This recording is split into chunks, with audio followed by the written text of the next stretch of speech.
Bapak Ibu Dewan Guru beserta staf SD Negeri 1 Lokapakse yang sudah bersedia hadir memenuhi undangan saya dalam kegiatan diseminasi yang akan saya lakukan sendiri hari ini. Sebelumnya, diseminasi ini merupakan tugas saya pribadi sebagai salah satu tugas mengikuti kegiatan pelatihan guru penggerak untuk menyelesaikan modul 1-4. Jadi saya harus melakukan diseminasi terkait dengan budaya positif. Sebelumnya, di sini apa itu pendidikan? Kita tahu bersama bahwa pendidikan itu merupakan upaya memberikan tuntunan untuk tumbuhnya segala kodrat yang ada pada diri anak sehingga mereka mampu mencapai keselamatan yang setinggi-tingginya baik sebagai manusia pribadi maupun sebagai anggota masyarakat. Kemudian tujuan pendidikan di sini menuntut segala kodrat. Jadi tidak seperti dulu lagi kita menyamakan anak belajar dengan satu tujuan bahwa kita menyamaratakan anak, tapi di sini kita harus membangun segala kodrat yang ada pada diri anak. Jadi apa yang potensi dalam dirinya itu yang harus kita kembangkan. Kemudian budaya positif. Hal ini merupakan sangat penting bagi kemajuan atau keberhasilan pendidikan di sekolah, di mana budaya positif ini adalah kebiasaan di sekolah yang berpihak kepada murid sehingga mereka menjadi pribadi yang kritis, bertanggung jawab, penuh hormat sesuai dengan profil pelajar Pancasila seperti yang sudah kita ketahui bersama yang ada 6 itu. Kemudian di materi ini yang termasuk dalam konsep utama dari budaya positif itu saya rangkum ada 8. Yang pertama terkait dengan perubahan paradigma belajar. Yang kedua, disiplin positif. Yang ketiga, nilai-nilai kebajikan. Yang keempat, kebutuhan dasar manusia. Yang kelima, motivasi perilaku manusia. Yang keenam, restitusi posisi kontrol sebagai guru. Yang ketujuh, keyakinan kelas. Dan yang terakhir ada nanti kita akan bahas segitiga restitusi. Yang pertama, perubahan paradigma baru. Seperti yang sudah saya singgung tadi, bahwa pembelajaran yang menyatakan perubahan paradigma baru, bahwa pelajaran sekarang ini lebih menitikkan kepada peserta didik nantinya akan menghasilkan lulusan yang memiliki kompetensi atau mewujudkan profil pelajar Pancasila. Jadi tidak hanya pintar secara intelektual saja, tetapi sikap karakternya itu yang harus kita bangun lebih bagus lagi.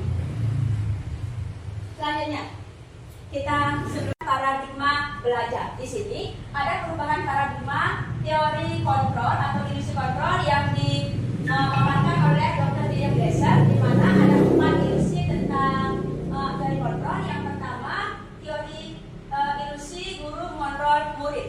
Di sini kita sebagai seorang guru tidak bisa mengontrol perilaku murid karena hanya dirinya sendirilah yang bisa mengontrol dirinya sendiri.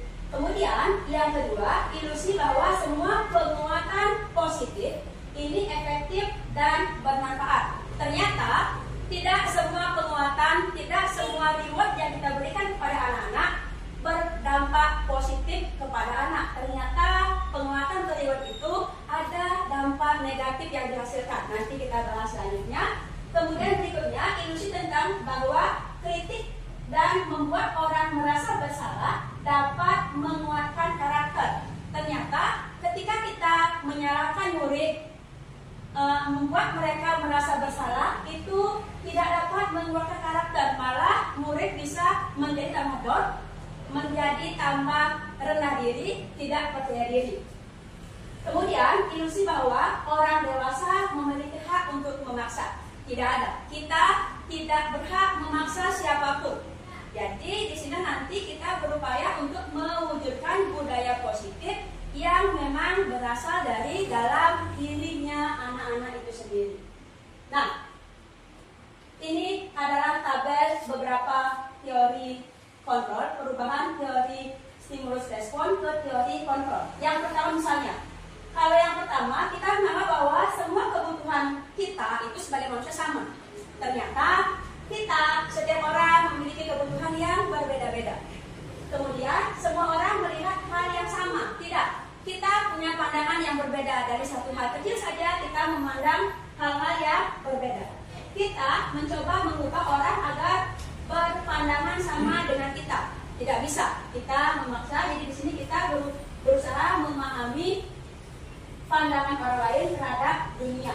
Selanjutnya dan seterusnya. Nah, di sini semua perilaku memiliki tujuan. Jadi baik buruknya perilaku orang itu pasti ada tujuan tertentu, ada kebutuhan tertentu yang ingin mereka penuhi. Selanjutnya, hanya orang tersebutlah, hanya Anda yang bisa mengontrol diri Anda. Jadi kita dengan banyak murid di sini, kita tidak bisa mengontrol semua. Tapi yang kita bisa adalah membangun mereka agar bisa mengontrol dirinya sendiri. Kemudian kita berhubungan dengan ini, kita tidak bisa mengontrol orang lain karena hanya diri sendirilah yang bisa mengontrol diri kita. Kemudian kolaborasi dan konsensus menciptakan pilihan-pilihan baru. Di sini kolaborasi sangat penting. Selanjutnya model berpikir itu tidak lagi tentang menang kalah, tapi semuanya harus menjadi posisi yang menang. Nah, masuk ke disiplin. Kalau kita mendengar kata disiplin, kira-kira yang terbersit di pikiran kita tentang disiplin apa?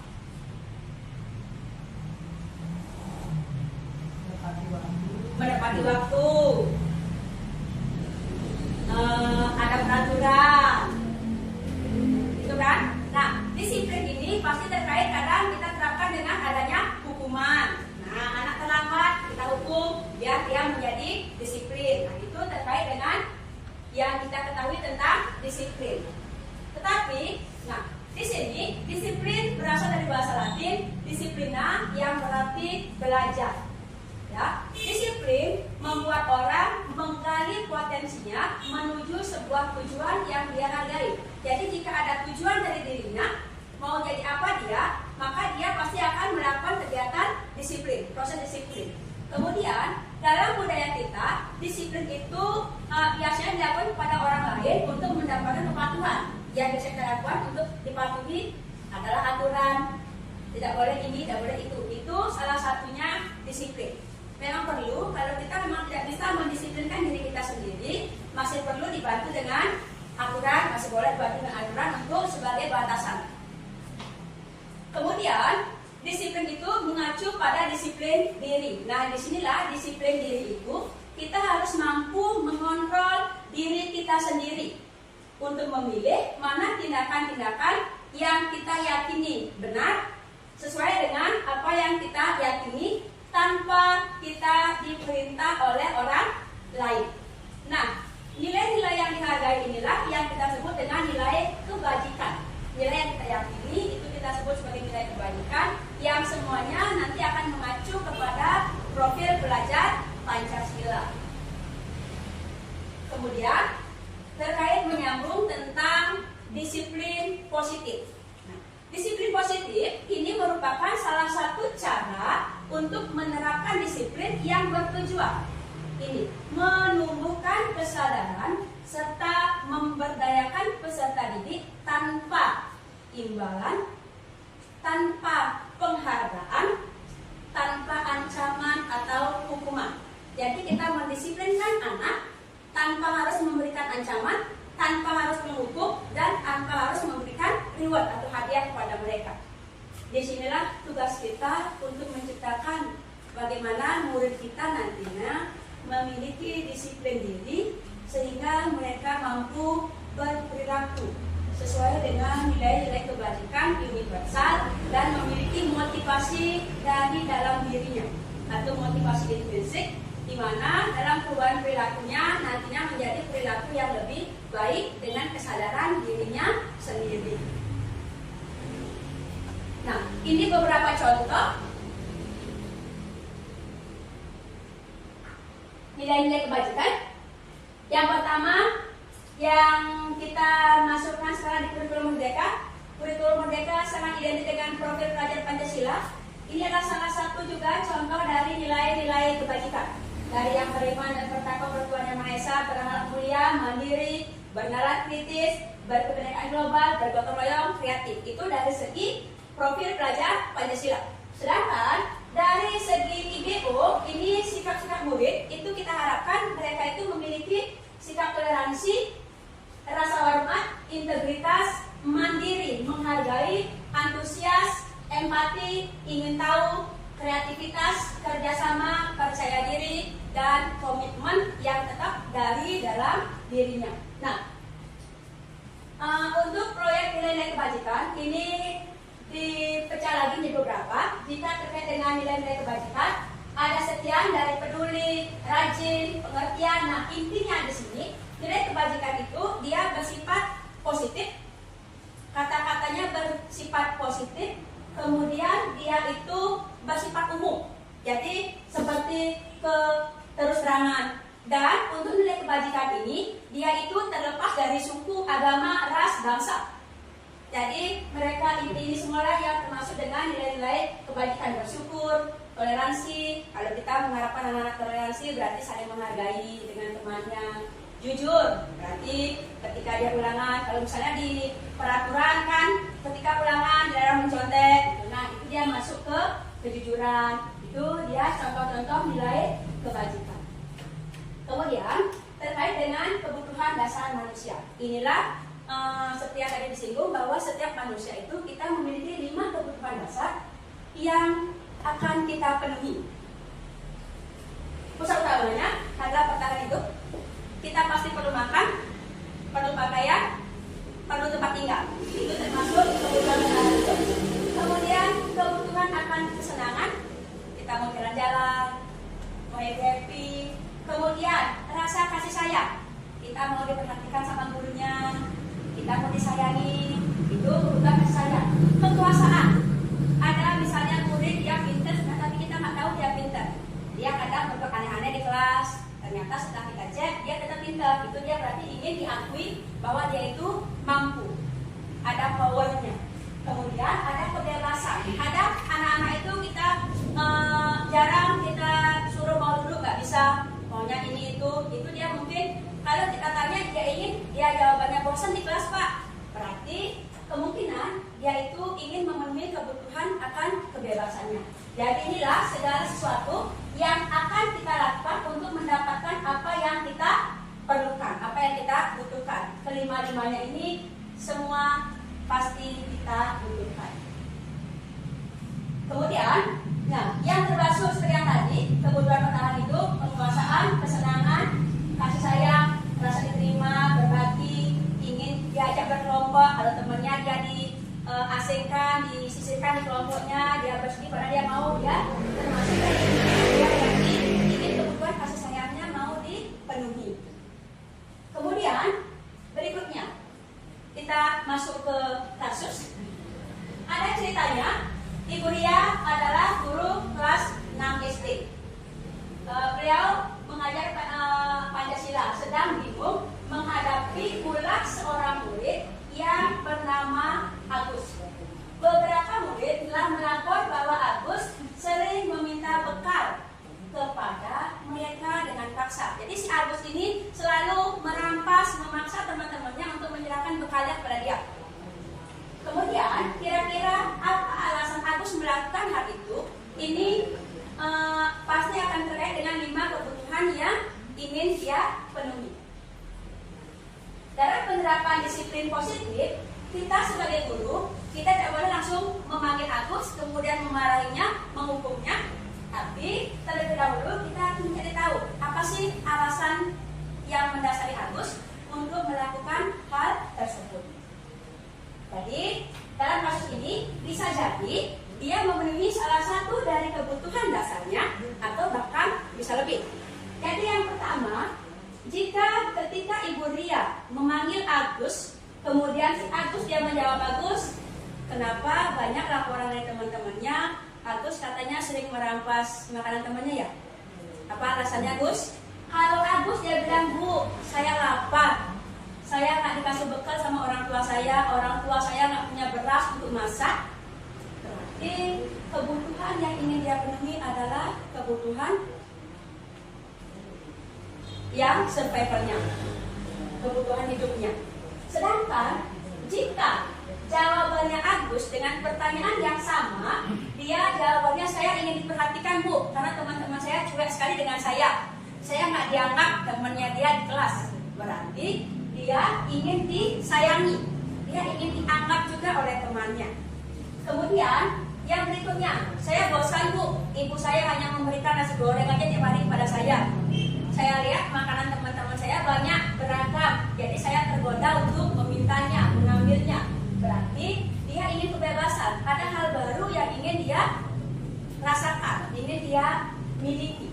Kemudian yang berikutnya, saya hanya iseng saja Bu, saya lucu melihat ekspresi teman-teman saya ketika saya ambil makanannya. Dia ada yang menangis, dia ada yang lapor ke ibu guru. Berarti dia itu hanya kesenangan, dia happy ketika melihat temannya seperti itu dia kesenangannya dia menemukan. Sedangkan yang terakhir, saya itu ikut karate Bu, jadi saya hebat. Tidak ada teman-teman saya yang melawan saya ketika saya merapas makanan dia. Semua teman saya di kelas takut sama saya Bu. Jadi dia itu ingin memenuhi kebutuhan, ingin diakui bahwa dia itu berkuasa, dia punya power. Jadi itu setiap anak itu apapun yang dia lakukan pasti dia memiliki sesuatu, memiliki tujuan yang ingin mereka penuhi berdasarkan kebutuhan hidupnya. Berikutnya terkait dengan teori hukuman di sini, bahwa semua perilaku itu kan dia memiliki tujuan, tetapi motivasi dari perilaku murid, motivasi sebagai dari perilaku kita ada 3 tujuan. Apapun yang kita lakukan pasti ada 3 motivasi yang mendasari kita mau melakukan itu. Yang pertama, ingin menghindari ketidaknyamanan kehukuman. Oh, saya sebagai murid saya harus datang sebelum jam 7 ke sekolah karena nanti saya takut dihukum sama ibu gurunya. Nanti saya takut disuruh membersihkan kamar mandi. Itu berarti anak itu dia ingin memenuhi melakukan sesuatu perbuatan untuk menghindari ketidaknyamanan. Yang kedua, untuk mendapatkan imbalan. Misalnya, ketika kita memberikan murid suatu tugas, kemudian dia berlomba-lomba siapa yang betul ibu dapat memberikan 1 buah bintang, siapa yang betul ibu berikan 1 buah pensil, itu dia anak-anak akan ingin mendapatkan imbalan. Kita mengikuti kegiatan pelatihan biar kita mendapatkan sertifikat. Itu kita tujuannya adalah dari imbalan. Kemudian yang 1, 2 ini dia masih merupakan perilaku yang didasari atas motivasi dari luar. Seharusnya kita hindari yang 2 ini, tapi kita harus melakukan perilaku untuk dengan alasan untuk menjadi orang yang apa yang kita inginkan, sesuai dengan hati kita. Oh, saya mengikuti kegiatan untuk meningkatkan kompetisi saya. Oh, saya datang ke sekolah karena saya harus membersihkan sekolah. Sekolah yang bersih membuat saya nyaman belajar. Berarti kalau sudah anak-anak berpikir seperti itu, berarti motivasi dia melakukan suatu kegiatan atau tindakan, dia sudah berasal atau didasari atas motivasi intrinsiknya dari dalam dirinya. Ini yang sudah bagus dia. Ada yang masih didasari 1, 2, ini kita masih perlu ajarkan lagi atau latih lagi untuk meningkatkan motivasi secara intrinsik. Selanjutnya, apa perbedaan hukuman, konsekuensi, dan restitusi? Kita sering membahas bahwa disiplin itu kita selalu kaitkan dengan hukuman. Jadi untuk mendisiplinkan anak, kita harus menghukum dia biar dia itu mau disiplin. Nah, hukuman itu merupakan posisi yang paling rendah sebenarnya kalau dilihat dari posisi kontrol gurunya, di mana hukuman itu biasanya dilakukan oleh kita secara tidak terencana atau tiba-tiba. Kita upacara, datang anak terlambat, kita marahin langsung.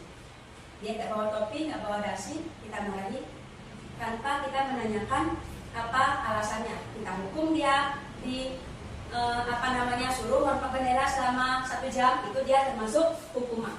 Kemudian di sini murid tidak tahu ketika dia melakukan kesalahan apa yang harus saya dapatkan nanti, dia nggak tahu. Jadi hukuman itu hanya datang dari pihak yang penghukumnya. Si yang dihukum dia nggak tahu apa yang akan dia dapatkan ketika melakukan sesuatu. Kemudian dalam penentukan hukuman itu murid tidak dilibatkan. Selanjutnya biasanya hukuman itu dia pasti melibatkan fisik dan psikis. Tidak hanya memukul dengan kayu termasuk hukuman, tapi menyakiti perasaan itu juga termasuk hukuman. Malah lebih parah yang menyakiti ke perasaan. Yang berikutnya konsekuensi. Nah, berbeda dengan hukuman, kalau konsekuensi ini sudah terencana, sudah dibuat bersama antara guru dengan murid. Misal di kelas kita sudah menyepakati, nah kalau kita terlambat masuk kelas selama berapa menit pun anak-anak terlambat masuk kelas, misalnya nanti anak-anak ketika jam istirahat harus bertahan di kelas selama berapa menit anak-anak tadi terlambat masuk. Itu dia termasuk konsekuensi. Sudah ada kesepakatan sebelumnya antara si guru dengan si anak. Walaupun ini dia konsekuensi, walaupun dia sudah disepakati antara guru dengan murid, tetapi dia masih membuat murid tidak nyaman. Teman-temannya sudah istirahat, sudah belajar, dia masih di kelas. Dengan terpaksa tapi dia lakukan karena itu sudah konsekuensi dari perbuatan yang dia lakukan, sudah kita sepakati bersama. Kemudian di sini guru akan selalu memonitor murid, nilainya bagaimana, perilakunya bagaimana, nanti disesuaikan dengan konsekuensi apa yang diraihnya selanjutnya ketika melakukan sesuatu. Nah, selanjutnya yang kita harapkan adalah adanya restitusi. Restitusi ini adalah menciptakan budaya positif pada anak, menciptakan budaya positif dari dalam dirinya, disiplin dari dalam dirinya, di mana murid-murid bisa memperbaiki kesalahannya, kemudian berkolaborasi dengan guru untuk mencari solusi. Jadi ketika murid melakukan kesalahan, bukan kita sebagai guru yang memberikan petunjuk, kamu harus lakukan ini kalau kamu salah seperti ini, tetapi kita memberikan keleluasaan bagi dia apa kira-kira yang bisa dia lakukan agar nantinya tidak melakukan kesalahan yang sama lagi. Nah, lanjut. Ada kasus Iva kurang menguasai pelajaran matematika, sehingga pada saat pelajaran berlangsung dia lebih banyak berdiam diri atau menggambar di buku pelajarannya. Dia tidak suka matematika, tapi dia suka menggambar.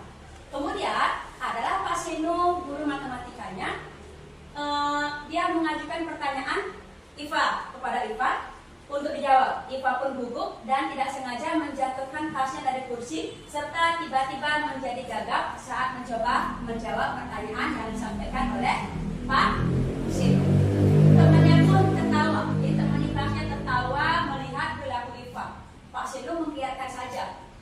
Muridnya tertawa setelah malah meminta Iva untuk maju ke depan. Sudah Ivanya gugup, malu di kursinya, lanjut disuruh maju ke depan kelas dan berdiri sambil menunjuk hidungnya. Iva disuruh berdiri sambil menunjuk hidungnya. Kemudian kelas malah semakin ribut, semakin gaduh. Tertawa melihat Iva yang sedang memegang ujung hidungnya di depan kelas. Nah, menurut kita, apakah kita setuju kira-kira dengan perbuatan Pak Seno terhadap Iva? Setuju atau tidak kira-kira? Tidak. Nah, kita semua tidak setuju ketika ada anak kita seperti itu, kita langsung menyuruh dia dihukum di depan. Kemudian, tindakan Pak Seno itu kira-kira termasuk hukuman atau restitusi? Hukuman, ya. Dia itu sudah membuat dia malu, hukuman psikis. Nah, inilah dia yang seperti yang tadi saya jelaskan terkait hukuman, konsekuensi, dan restitusi. Selanjutnya, ada mencatat 100 kali di dalam buku kalimat. Ya, yang coba Bapak Ibu sekarang refleksikan diri, oret-oretkan saja atau pikirkan dalam diri. Kira-kira kalau kita sebagai seorang guru melakukan hal-hal seperti ini, apakah itu termasuk hukuman konsekuensi. Sebentar kita cek apakah betul hukuman atau konsekuensi. Yang pertama, mencatat 100 kali dalam buku dengan kalimat saya tidak akan terlambat lagi karena terlambat sekolah. Itu yang pertama. Yang kedua, lari mengelilingi lapangan basket 2 kali karena terlambat hadir di sekolah. Yang ketiga, membersihkan coretan yang dibuatnya di meja. Kemudian murid diminta untuk push up 15 kali karena tidak menggunakan masker ke sekolah. Berikutnya, menggantikan kertas tugas teman yang telah dicoret-coret. Kemudian berjemur di lapangan basket pukul 12 siang karena mengobrol dengan teman. Jadi mengobrol dengan teman dihukum berjemur di lapangan jam 12. Kemudian murid diminta bertelanjang kaki sepanjang hari karena tidak menggunakan sepatu warna hitam sesuai peraturan sekolah.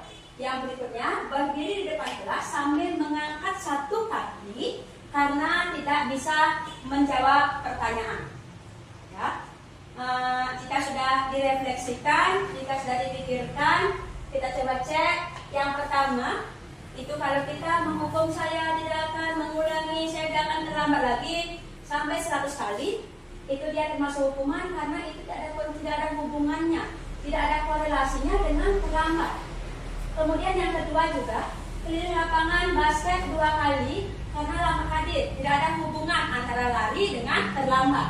Kemudian yang ketiga, itu dia termasuk konsekuensi karena dia yang sudah mencoret meja, maka dia harus membersihkannya dengan apapun caranya agar meja itu kembali ke keadaan semula.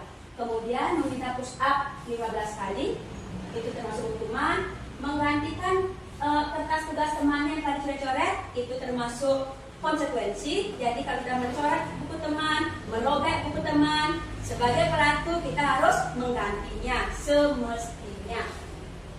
Kemudian berjemur. Ya, kalau anaknya selamat nanti kita jemur, dia bisa tambah ribet lagi kita. Kemudian murid diminta bertelanjang kaki selama 1 hari, itu termasuk hukuman juga. Kemudian berdiri depan kelas, apalagi sambil mengangkat kaki, itu juga sama dan merupakan hukuman. Nah, kemudian terkait perilaku kita, bagaimana menangani murid, itu ada 5 posisi kontrol dulu. Yang pertama sebagai penghukum, yang kedua pembuat rasa bersalah, yang ketiga sebagai teman, yang keempat pemantau, dan yang kelima sebagai manajer. Apa saja itu? Yang pertama, penghukum. Berarti kita menunjuk-nunjuk, berbicara keras, memukul, menyakiti perasaan, itu dia termasuk hukuman. Dampaknya nanti anak-anak akan semakin memberontak, menyalahkan orang lain. Kemudian gurunya, apa yang dikatakan oleh guru ketika dia itu sebagai penghukum. Kalau kamu tidak melakukannya, awas ya, rasakan akibatnya nanti. Itu misalnya salah satu contoh kata atau kalimat yang disampaikan oleh guru jika posisinya dia sebagai penghukum. Kemudian dampaknya lagi, murid akan meletakkan guru di luar dunia berkualitasnya. Kemudian murid akan berkata, biasa saja, nanti juga gurunya akan marah-marah lagi, itu misalnya. Jadi dia ketika sudah dimarahi, besok bisa diulang. Kemudian dampaknya anak akan mulai kesalahan. Kemudian pembuat rasa bersalah, ini tingkat yang kedua. Di sini kata andalannya, gurunya biasanya menceramahi dengan halus. Dia menggunakan kata-kata halus, tapi membuat muridnya merasa bersalah. Contohnya, Bapak kecewa sama kamu nak, misalnya. Kemudian kamu seharusnya sudah tahu seperti ini. Kenapa kamu selalu melakukan seperti itu? Ibu stres menghadapi kamu. Itu misalnya dia termasuk rasa bersalah. Kemudian kadang dampaknya anak-anak dia tidak merasa sakit lagi, merasa kecewa lagi, dia akan berbohong menutupi kesalahannya. Karena dia takut ketika dia salah, gurunya saya pasti sedih nanti, kecewa melihat saya sedih, melihat saya salah. Itu dia dampaknya. Kemudian murid meletakkan guru dalam dunia berkualitasnya. Kemudian murid paling dia hanya berkata, Bu, saya minta maaf. Bu, saya minta maaf. Kemudian dampak terakhirnya murid akan merasa rendah diri. saya selalu membuat guru saya kecewa, saya selalu membuat guru saya sedih, saya selalu berbuat salah terhadap guru saya. Itu dampaknya. Kemudian yang ketiga, ini terkait dengan mengharapkan imbalan atau ketergantungan pada orang lain. Ada dua, ada posisi teman dan ada posisi pemantau. Yang di sini posisi teman itu dia guru menganggap murid itu sebagai temannya. Kita memposisikan sebagai teman, di mana guru biasanya membuatkan alasan-alasan kepada murid yang melakukan kesalahan. Kemudian kata-kata yang biasa dilakukan adalah lakukan demi ibu nak. Masa kamu tidak tahu? Ingat, tidak, bapak pernah bantu ini itu. Itu dia merupakan posisi kontrol guru sebagai teman. Dampaknya apa? Murid menjadi ketergantungan pada guru itu. Oh, sama guru itu saja saya akan dibantu, saya akan tidak dimarahi. Kemudian murid meletakkan guru sebagai orang yang sangat penting dalam dunia berkualitasnya. Jadi dia merasa gurunya itu selalu membantunya dia menyelesaikan masalah. Kemudian murid akan berkata, saya pikir bapak teman saya, ternyata begitu. Dia pikir bapak gurunya itu adalah sudah menganggap dia teman, tetapi dia juga pernah dimarahi. Tuh. Kemudian murid menjadi lemah karena dia menganggap selalu tergantung dengan guru. Jadi dia semakin lemah, tidak mandiri dan selalu ketergantungan. Selanjutnya ada posisi yang keempat, yaitu pemantau. Posisi pemantau ini guru berbuat menghitung dan mengukur. Jadi dia ada aturan apa yang digunakan untuk melakukan tindakan kepada murid. Selalu dia mengatakan apa peraturannya. Kemudian menyesuaikan bila diawasi. Jadi murid ini dia akan taat kepada guru apabila ada gurunya. Ketika gurunya yang ditaati itu tidak ada, dia akan kembali ke posisi awalnya. Jadi dia masih hanya berpacu pada mana guru yang dia taati, hanya itu yang dia akan turuti. Kemudian murid meletakkan dulu peraturan dan hukuman di dunia berkualitas. Jadi ada guru, ada peraturan, hukuman itu dia berada di dunia berkualitasnya. Jadi kita akan mendapatkan hukuman karena kalau kita melanggar peraturan. Itu dia di sini. Kemudian beberapa banyak menitik beratkan kepada sanksi atau hadiah untuk dirinya. Jadi ketika anak-anak melakukan suatu kesalahan, dia akan mendapatkan hukuman. Ketika melakukan suatu hal baik, dia akan mendapatkan reward. Jadi itu dia terkait dengan posisi pemantau, yang mana selalu berkaitan dengan aturan yang ada. Nah, harapan kita sebagai posisi yang terakhir, yang kelima, kita sebagai posisi manajer, di mana dalam posisi manajer ini kita tidak langsung menyalahkan murid, tidak langsung membuat mereka bersalah, tetapi kita mengajak anak-anak berdiskusi untuk menemukan suatu solusi dengan mengajukan pertanyaan-pertanyaan agar mereka menemukan solusi terkait kesalahan yang mereka lakukan. Contohnya, apa yang kita yakini, kalau kita di sekolah di kelas ada keyakinan kelas, apa yang kita percayai, nilai kebajikan apa, itu dia termasuk dengan manajer. Nah, posisi manajer inilah nanti akan membuat murid memiliki pribadi yang kuat. Dia memiliki disiplin dari dalam dirinya. Kemudian murid meletakkan dirinya sebagai individu yang positif. Dia menjadi percaya diri, bertanggung jawab, sehingga inilah tujuan kita untuk mewujudkan murid yang memiliki profil belajar Pancasila. Kemudian murid-murid akan selalu berpikir bagaimana caranya saya untuk memperbaiki kesalahan-kesalahan yang telah saya perbuat agar saya besok menjadi murid yang lebih baik lagi. Selalu mengevaluasi diri dan bagaimana cara memperbaiki diri. Itu dampak positif yang dialami oleh murid. Jadi kita diharapkan sebagai posisi manajer.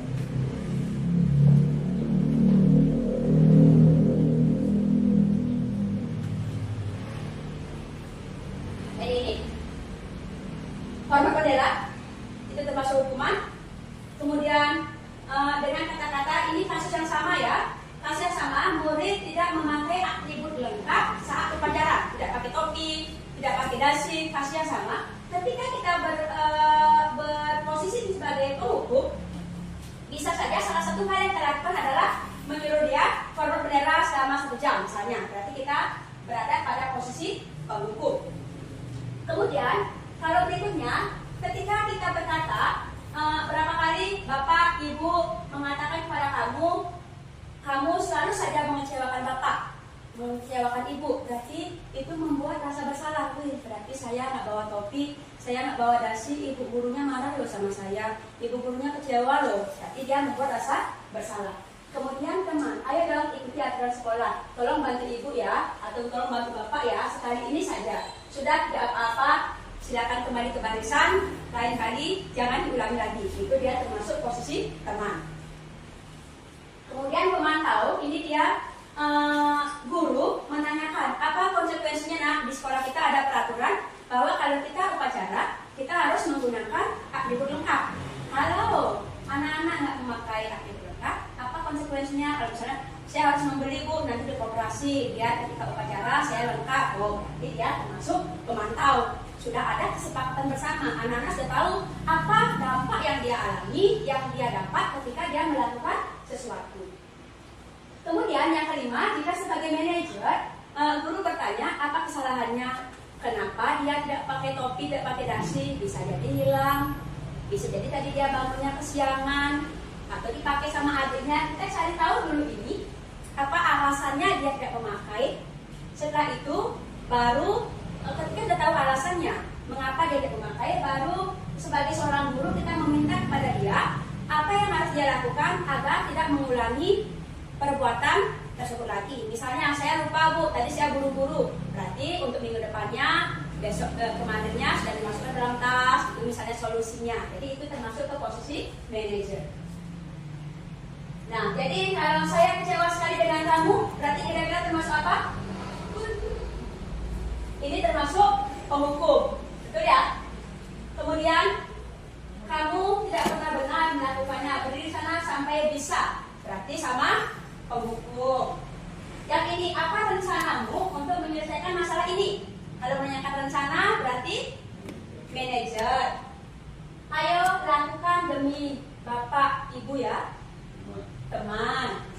Kamu tidak akan pernah mendapatkan nilai jika tidak mengerjakan tugas. Tidak mendapatkan nilai jika tidak mengerjakan tugas. Berarti ke pemantau, karena sudah disepakati misalnya kalau tugasnya dikumpulkan berarti otomatis nilai juga tidak akan ada. Lanjut ke keyakinan kelas.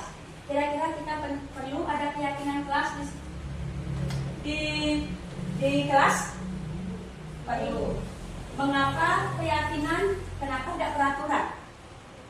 Ya, peraturan itu biasanya kan dia hanya mengekang salah satu. Kalau keyakinan itu kita buat bersama. Lebih jelasnya, nah ini keyakinan keras. Kalau ada keyakinan keras, ini kita sudah sepakati bersama. Di dalamnya itu ada nilai-nilai kebajikan atau prinsip universal. Yang tadi itu ada peduli, kejujuran, bertanggung jawab. Itu termasuk nilai-nilai kebajikan yang sudah kita disepakati bersama tanpa memandang perbedaan agama, suku, negara, bahasa. Jadi menyamakan itu kita memiliki nilai kebajikan yang sama. Kemudian kita penting membuat keyakinan keras karena itu bisa membangun motivasi intrinsik dari dalam diri murid. Jadi mereka melakukan sesuatu itu dari dasar dirinya sendiri. Nah, di sini peraturan kelas itu dia posisinya paling bawah. Kemudian ada keyakinan. Kemudian ada lingkungan yang positif. Ketika sudah lingkungan yang positif, maka di sana semua akan ada yang namanya budaya positif. Nah, perbedaan peraturannya seperti ini. Kalau peraturan misalnya membuang sampah pada tempatnya, dilarang mengganggu orang lain misalnya, itu kan ada kata dilarangnya. Kalau keyakinan kelas itu dia bersifat universal. Karena kemudian dia lebih umum, tidak terlalu menjurus. Misalnya tanggung jawab, betul tanggung jawab, ngepel, tiket, itu termasuk tanggung jawab, mengerjakan tugas, termasuk tanggung jawab, menghormati orang lain. Kita tidak perlu lagi tidak mengganggu orang lain, tidak memukul orang lain, tidak menghina teman, itu tidak perlu lagi. Kita langsung buatnya menghormati orang lain dan seterusnya. Ini dia termasuk keyakinan kelas bersifat universal dengan menyantumkan nilai-nilai kebajikan.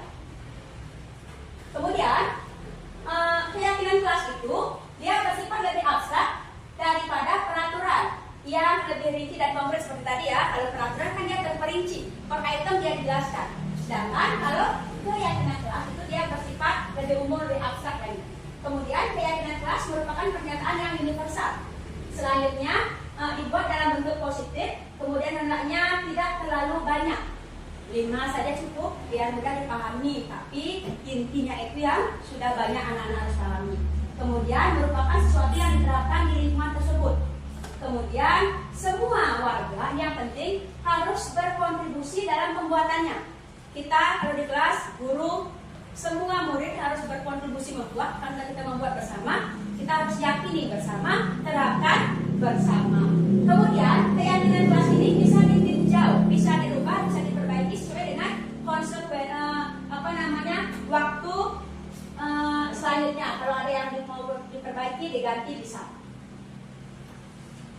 Nah, ini adalah contoh pembuatan keyakinan kelas saya yang di kelas 5. Dulu saya buat di awal pembelajaran baru di minggu kedua kalau tidak salah. Nah, di sini saya terlebih dahulu menjelaskan dulu kenapa kita harus membuat. Yang awalnya saya tuliskan dulu peraturan kelas, kemudian kesepakatan kelas, baru nanti akan dinaikkan lagi levelnya ke keyakinan kelas. Di sini, di awalnya saya cuma buatkan anak-anak, saya berikan 2 sticky note, satunya saya suruh anak-anak untuk tuliskan apa yang anak-anak tidak boleh lakukan di kelas kira-kira. Apa yang tidak ingin dilakukan di kelas, yang tidak baik. Tuh. Yang kedua, apa yang harus dilakukan. Jadi selanjutnya ditempel sesuai dengan posisi yang sudah ditetapkan. Kemudian setelah ditempel, yang sama-sama pasti akan banyak yang sama dia. Tidak boleh menghina teman bu, tidak boleh ini bu. Jadi yang sama-sama itu dipilah dijadikan satu, kemudian dirangkum menjadi keyakinan kelas. Keyakinan kelas ini sebagai bentuk komitmen bersama. Saya buatkan kita cap jempol, termasuk saya juga pertama yang cap, kemudian semua anak. Jadi ada cap jempol, bukti kesepakatan bersama, kemudian dipajang agar selalu diingat. Kemudian topik terakhir, segitiga restitusi. Jadi segitiga restitusi ini dia berfungsi untuk menciptakan kondisi bagi murid untuk memperbaiki kesalahan mereka dari segitiga restitusi ini sehingga mereka mampu kembali ke kelompoknya. Jadi anak-anak bersalah, biar tidak semakin diasingkan dia. Oh, dia nakal tuh, dia banyak tuh. Jadi biar nggak semakin dia merasa bersalah, kita perlu melakukan segitiga restitusi agar yang anak yang bersalah itu bisa kembali masuk ke dalam kelompoknya. Kemudian di sini tidak ada istilah menang kalah. Jadi yang salah itu selalu di pihak yang kalah. Tidak, nanti kita akan buat ke pihak yang menang semuanya. Nah, melalui segitiga restitusi, guru dapat membantu murid untuk menjadi lebih memiliki tujuan, disiplin positif serta memulihkan dirinya setelah berbuat salah. Jadi ketika salah, dia masih bisa bangkit lagi. Oh, saya masih bisa memperbaiki kesalahan saya. Kemudian membantu murid untuk jujur pada dirinya dan mampu mengevaluasi ketika saya salah, saya punya dampaknya kepada diri saya, kepada orang lain. Sehingga besok-besok saya harus memperbaiki agar dampak-dampak itu bisa tidak terjadi lagi. Kemudian memberikan tawaran. Di sini guru hanya memberikan tawaran, bukan memaksa. Nah, inilah segitiga restitusi, ada 3 tahapan. Yang pertama menstabilkan identitas, yang kedua validasi tindakan yang salah, dan yang terakhir menanyakan keyakinan. Itu segitiga restitusi. Yang pertama terkait menstabilkan identitas. Ini tujuannya adalah membuat atau mengubah identitas gagal. Kalau biasanya anak yang bersalah pasti dia merasa gagal, ya, dia agar kembali menjadi identitas yang sukses. Kemudian membuat bahwa kesalahan adalah bagian dari proses belajar. Jadi kesalahan itu kita bisa belajar dari kesalahan. Itu adalah tujuan dari menstabilkan identitas. Apa yang pertanyaan apa yang bisa disampaikan oleh guru? Yang pertama, berbuat salah itu tidak apa-apa nak. Jadi guru bisa berpikir seperti itu. Kemudian tidak ada manusia yang sempurna. Kemudian kita bisa menyelesaikannya, kita bisa menyelesaikan ini dan seterusnya. Apakah kamu sedang menjadi teman yang baik untuk dirimu sendiri? Apakah perbuatan ini yang kamu inginkan? Misalnya itu adalah contoh dari menstabilkan identitas.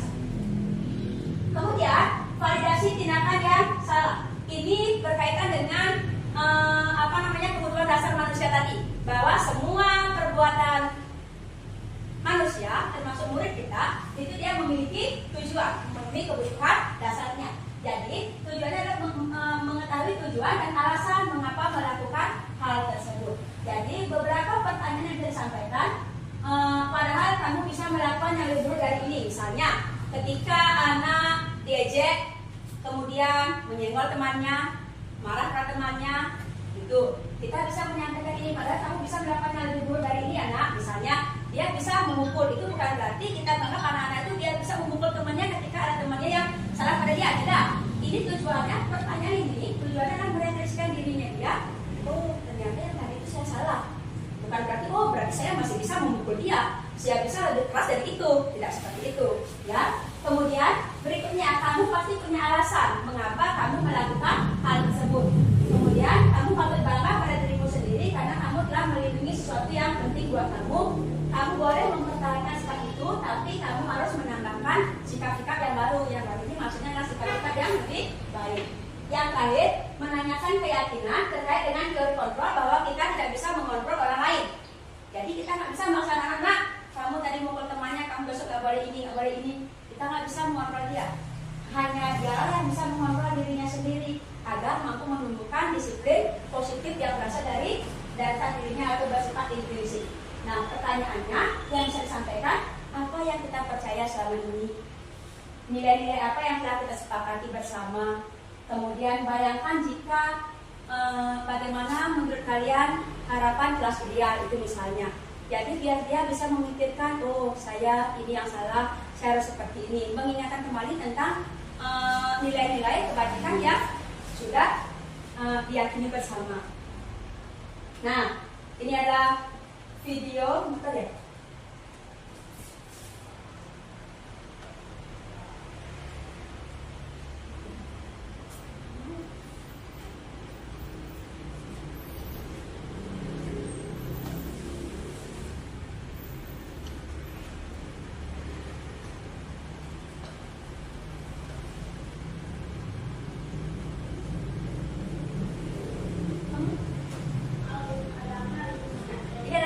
Tugas demonstrasi kontekstual yang saya buat terkait penerapan segitiga restitusi, di mana di skenario bahwa ada murid yang mencontek ketika ulangan.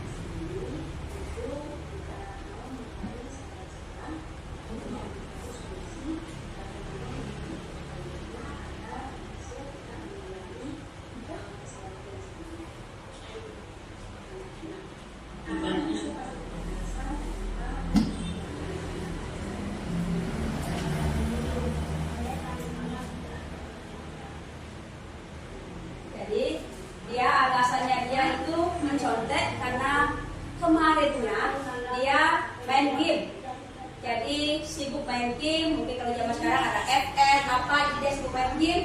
Akhirnya dia tidak bisa jawab soal.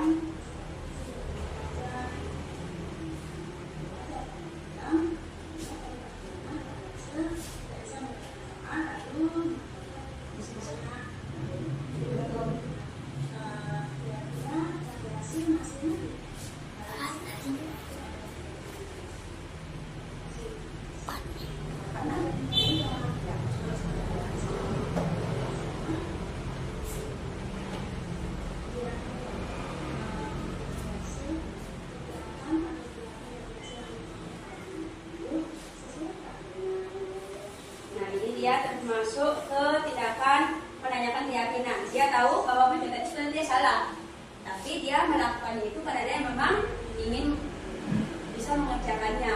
Itu alasannya dia.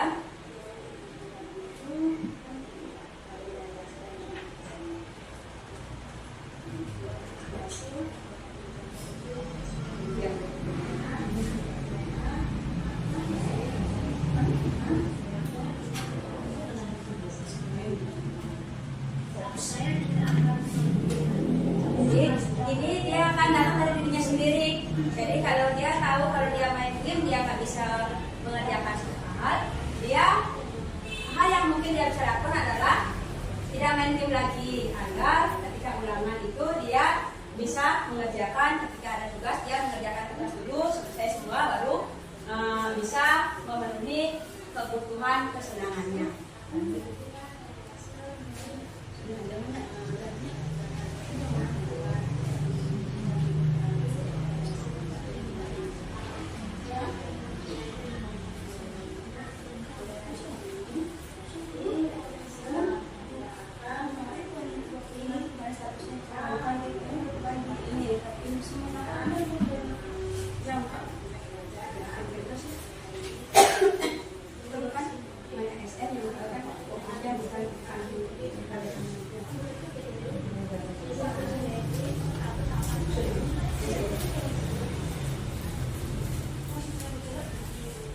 Baik, sekian contoh dari penerapan restitusinya.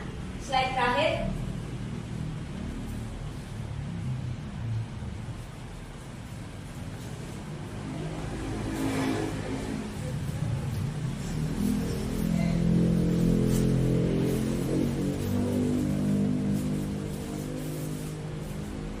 Jadi, dalam menerapkan program disiplin positif, kita sebagai seorang guru hendaknya memiliki standar kepribadian, profesional, dan sosial yang baik, di mana guru mampu merefleksi dirinya dalam posisi kontrol saat ini.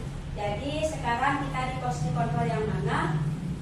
Hal yang semestinya karakter adalah posisi kontrol sebagai manajer.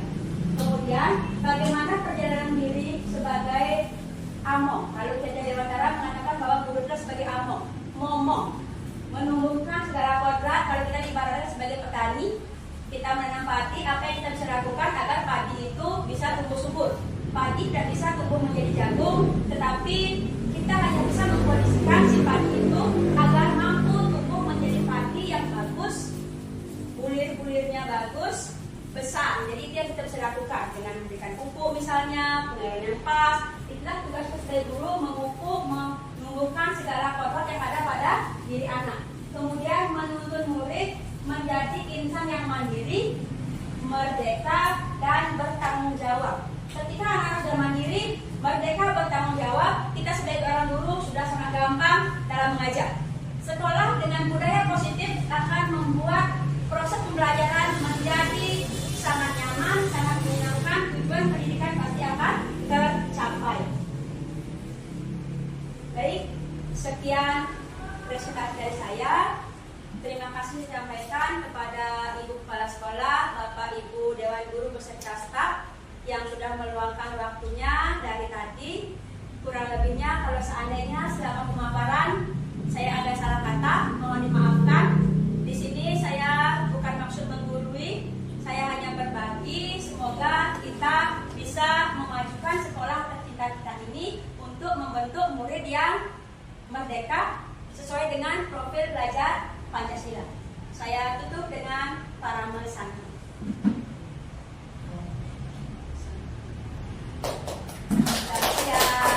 Kita istirahat.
kelas 5 SD Negeri 1 Lokapaksa.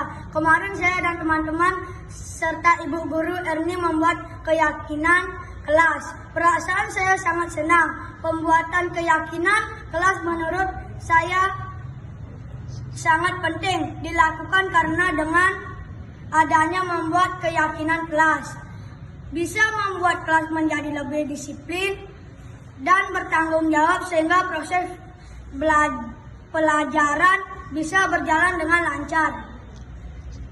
Om Santi Santi Santi Om. Swastiastu. Perkenalkan saya Gede Aisyah Putra, murid kelas 5 SD Negeri 1 Lokapaksa. Kemarin saya dan teman-teman serta Ibu Guru Erni membuat keyakinan kelas.